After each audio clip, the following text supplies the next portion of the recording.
posisi sama.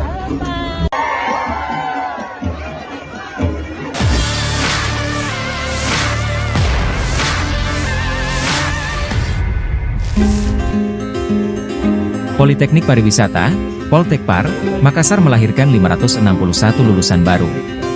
Sebanyak 561 wisudawan dikukuhkan dalam rapat senat terbuka di Anjungan Pantai Losari, Kota Makassar pada Sabtu, 12 Oktober 2024. Para wisudawan ini menerima ijazah di hadapan Menteri Pariwisata dan Ekonomi Kreatif Sandiaga Uno. Direktur Poltekpar Makassar Dr. Heri Rahmat Wijaya melaporkan sebanyak 561 lulusan ini berasal dari 3 jurusan dan 8 program studi, Prodi.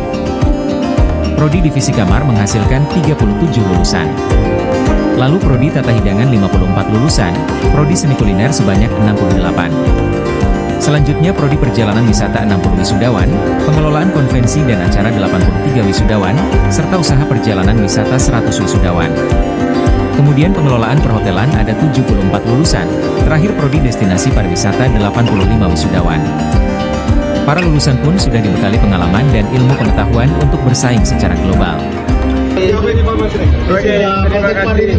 Ini wisuda terakhir yang saya akan hadiri di Poltekpar Makassar. Saya ucapkan selamat 561 wisudawan kita yang akan menjadi ujung tombak dari pariwisata yang berkualitas dan berkelanjutan, dan mereka sebagian sudah mendapatkan lapangan pekerjaan, sebagian lagi sudah mulai usaha, sehingga ini menjadi sebuah prototipe bahwa institusi pendidikan kita bisa menciptakan peluang usaha dan lapangan kerja yang sangat luas di sektor pariwisata dan ekonomi kreatif. Saya ucapkan selamat kepada wisudawan-wisudawati. Terima kasih kepada para orang tua, dan mari kita membangun Indonesia maju menuju Indonesia Emas 2040. Mungkin untuk kedepannya gimana? Kedepannya harus lebih ditingkatkan lagi kualitas SDM kita dengan teknologi dan transformasi ekonomi hijau. Dan karena kita melihat bahwa para pelaku industri, masyarakat menginginkan produk-produk pariwisata hijau berkelas dunia.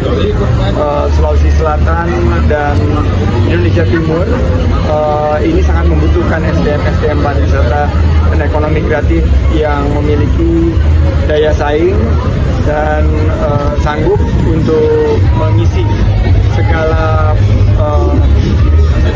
peluang. Download Tribun X sekarang, menghadirkan lokal menjadi Indonesia.